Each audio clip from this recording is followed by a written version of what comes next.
All right, good morning and welcome. Today we are going to go over the Persian Empire. All right, location. The Persian Empire was located throughout the Fertile Crescent. We know the Fertile Crescent goes from the Persian Gulf all the way over here to the Med Sea. So if we were going to draw that out, we would have the Fertile Crescent is this area right here. Okay, and located within that Fertile Crescent, between the Tigris and Euphrates River right here, is Mesopotamia. Don't forget it. All right, so the Persian Empire was located throughout the Fertile Crescent and built on earlier Mesopotamian societies. The Persian Empire stretched through Egypt. You know, this region right here is Egypt, through Asia Minor, which is right up here. Okay, important to note, we never make it to Greece. Okay, make sure you know that. Asia Minor throughout Mesopotamian society, all the way over here to the Indus River Valley. So this large area right here is your Persian Empire. And so you can see um, and be able to read our map. Let me erase this right here real fast.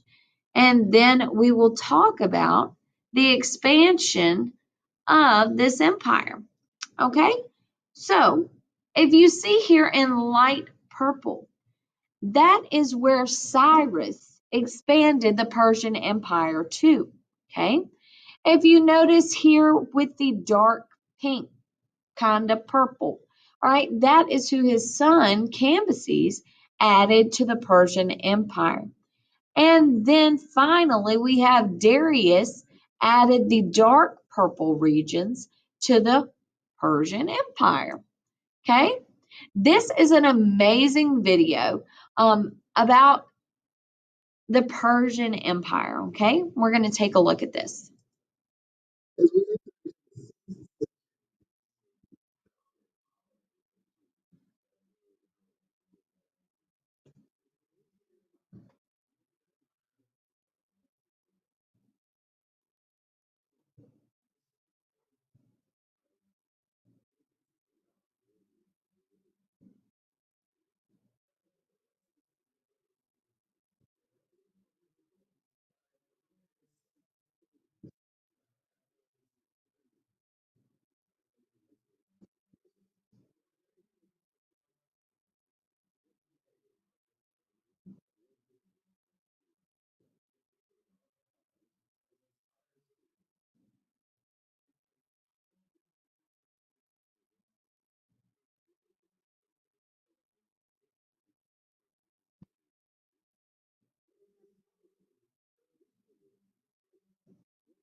All right, guys. So you heard all about how awesome King Cyrus was, and it's a total soap opera over the vie for power, right? So you have the Median Empire is overthrown by the Pars or the Persian Empire. Okay, so King Cyrus actually overthrows his grandfather for a squabble that is unknown to us.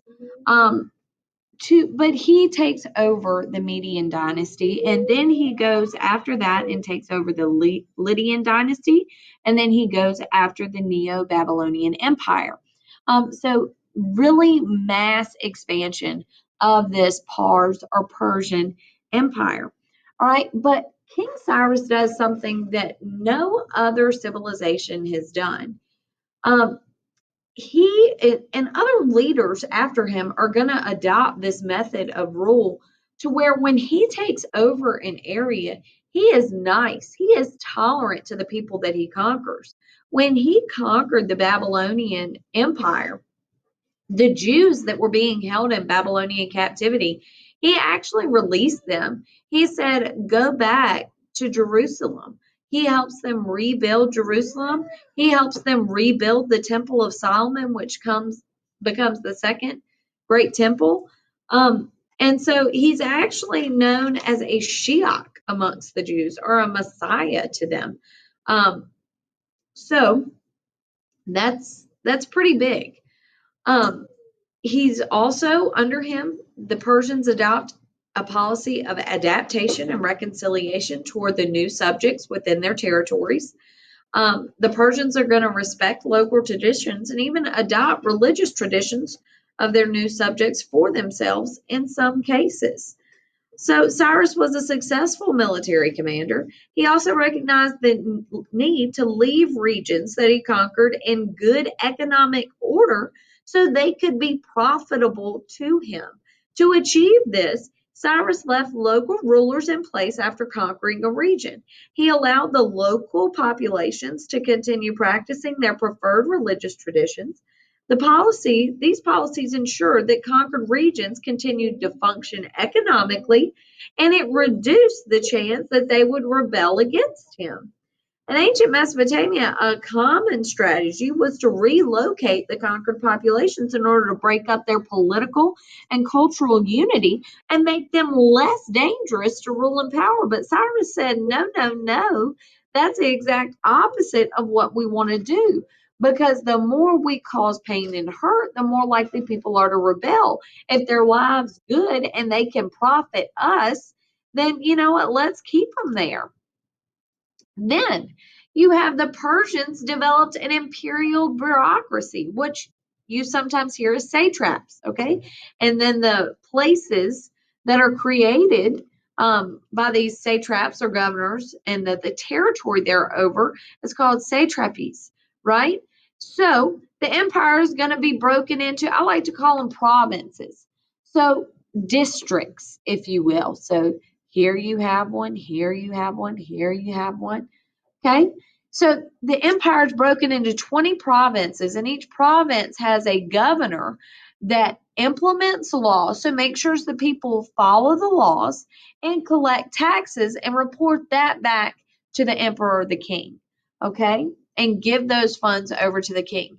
So this is a process of delegating power. So they govern through an imperial bureaucracy, and this was a bureaucracy that delegated, where the emperor delegated power to the governors or satraps, okay?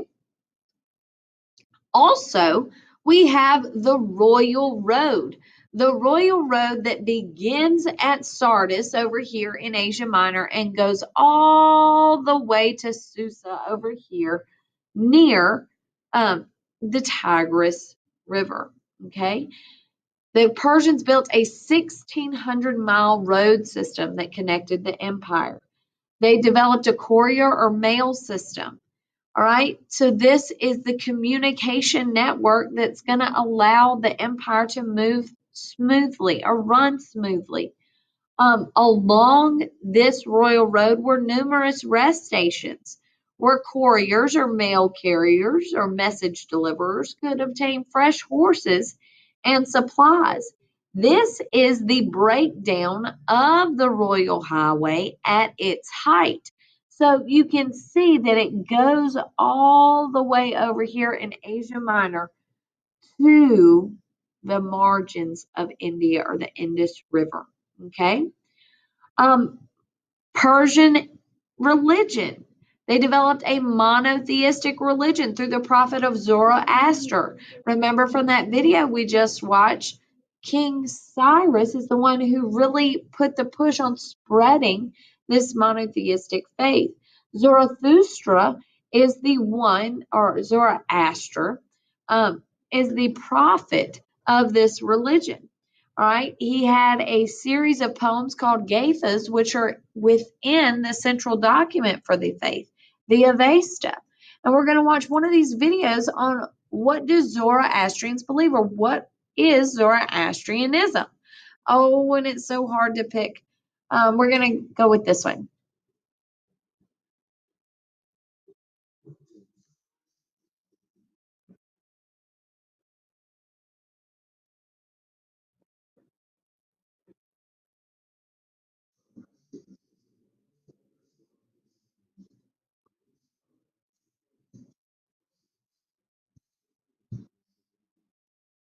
That is debated among scholars. Just want to throw that out there. Oh, dadgummit. Here we go. Um, Well, that just means we can't watch that video, right? Just kidding. We'll watch this one. It is a little bit longer. Sorry, guys. But Zoroastrianism. It's going to be a really loud bang here in a second. Told you.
So, Zoroastrianism, a monotheistic religion based on the teachings of Zoroaster. Remember, it is not a religion in and of itself, meaning that it was built upon earlier ancient Iranian religion. So, Ahura Mazda was already being worshipped by the people within Iran, except Zoroaster says, no, he is the supreme God or the supreme being. It is a ethical religion. The main creator, God Ahura Mazda, does not believe in rituals or sacrifices. He believes in his creation, making the world better through good thoughts, good words, and good deeds. Okay. Next, okay, they said Ahura Mazda was the creator, but he did not create evil. Evil came through man's free will, right? The right to choose. Um, and Zoroaster believes that people are training for a future life, that the earthly world is constantly torn between a struggle of good and evil. So Zoroastrians believe in two opposing forces in the universe, good and evil. He believes that people must pick a side when preparing for final judgment. And then some historians believe that these ideas strongly influenced the Hebrew and Christian religions. However, that depends on when you believe this was founded. Um, if you believe it was founded in 1800 to 1500, then it could have emerged alongside Judaism. If you believe that it emerged in 6000 BCE, then maybe it was Hebrew and Christian religion were influenced by it. But the origination dates are unknown. When Zoroaster lived is not set in stone to historians. He could have lived through a massive time period, 6000 BCE to 600 BCE. And the reasoning for that could be because this is a religion that was built upon other ancient Iranian religions. Okay, so just keep that in mind. Um, Next, I don't know where my mouse went. Um, So the Persians under Xerxes tried to expand their empire into Greek city-states. Remember, his dad, Darius, started it first, was not successful, and he put the hatred of the Greeks onto his son. And then Xerxes comes in, tries to take over these Greek city-states, not successful. The Persian Empire is going to come to an end when Alexander the Great takes over and makes it look easy. And we'll go into that more when we talk about Alexander the Great in 2 weeks. I hope you've enjoyed the lesson for today. Make sure to get your notes down. Be sure to look at the remote learning schedule and also your Persian note questions. All right, who asked you what ruler brought about an end to the Persian Empire? We just said that was Alexander the Great. And then Xerxes tried to expand Persian territory into the Greek city-states and was not successful. Then you have a few questions in there about Zoroastrianism, the royal road, imperial bureaucracy, and Cyrus. So I hope you guys enjoyed the lesson. I hope you guys are having a great day so far. Talk to you later, guys. Bye.